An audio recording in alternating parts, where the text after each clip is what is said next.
Muling nagharap sina Tanggol at Rigor. Kinutya ni Rigor si Tanggol sa kanyang pagkakakulong matapos bugbugin si Miguelito. Sinabihan siya nito at kinwestiyon kung paano siya magiging mayor kung wala naman itong alam kundi gulo lang. Habang nasa kustodiya pa rin si Tanggol, sinigurado ni Miguelito na hindi ito makakalabas agad. Ginamit niya ang kanyang koneksyon para pasamain ang loob ng kulungan para kay Tanggol.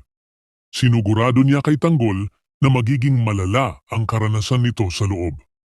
Pagpasok sa loob, pinagtulungan si Tanggol ng ilang preso.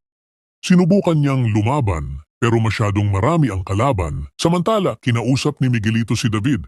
May inutos siya rito, paglabas ng isa sa mga preso, dapat patayin ito agad. Nagtaka si David kung sino ang target pero hindi na siya sinagot ni Miguelito at tuloy-tuloy lang sa bilin. Dumating ang ilang opisyal ng pulisya sa kulungan at pinatigil ang pambubugbog. Pinakawalan si Tanggol ayon sa kautusan mula sa taas. Nagulat si Don Julio nang makita ang lagay ni Tanggol, duguan at hirap tumayo. Paglabas nila ng presinto, sinalubong sila ni Roda at ilan pang taga-suporta.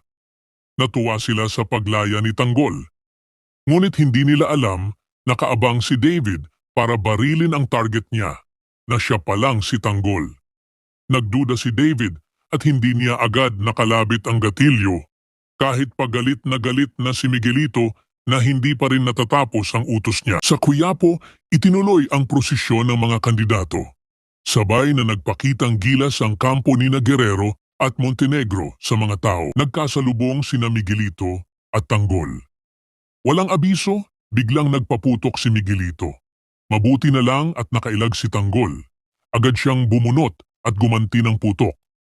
Nagkaroon ng tensyon sa pagitan ng dalawang kampo pero hindi umurong si Tanggol. Matapos ang engkwentro, inutusan ni Mayor Roberto si Miguelito na siya na ang bahalang umubos kay Tanggol. Habang nag-iikot si Tanggol, nasalubong niya si David. Dito na nagtapat ang dalawa ng baril.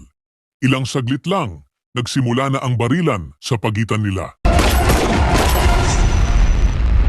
Sa kabuuan ng kabanatang ito, lalong umiinit ang tunggalian sa pagitan ni Tanggol at Miguelito.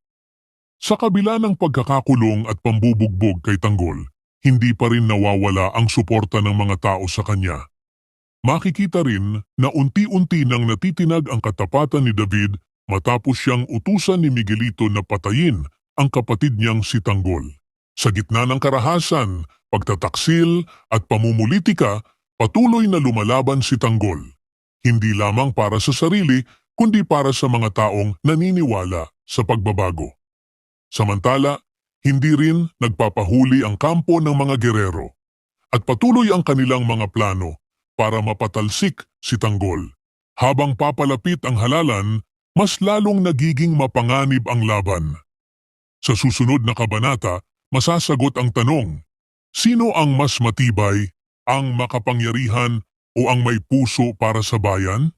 Ibahagi ang inyong saloobin sa comment section. Huwag kalimutang mag-subscribe at i-click ang notification bell para hindi ninyo ma-miss ang susunod na kabanata ng Batang Quiapo. Maraming salamat sa panunood at magkita-kita ulit tayo sa susunod na kwento.